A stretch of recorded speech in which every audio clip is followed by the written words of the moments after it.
আপনি বলুন, আমি কি আল্লাহ ব্যতীত অন্য কাউকে প্রতিপালক হিসেবে তালাশ করব? অথচ তিনি সব কিছুর প্রতিপালক।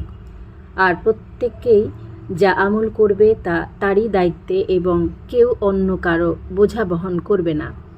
অতঃপর তোমরা সকলে তোমাদের প্রতিপালকের কাছে ফিরে যেতে হবে।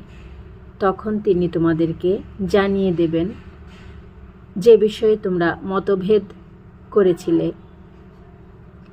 তিনি তোমাদেরকে পৃথিবীর প্রতিনিধি করেছেন এবং তোমাদের কতককে কতকের উপর মর্যাদা দিয়েছেন, যাতে তোমাদেরকে পরীক্ষা করতে পারেন ওই সকল বিষয়ে যা তোমাদেরকে দিয়েছেন। নিশ্চয়ই তোমার প্রতিপালক দ্রুত শাস্তি প্রদানকারী এবং তিনি ক্ষমাশীল ও দয়ালু। সূরা আনআম আয়াত 164-165।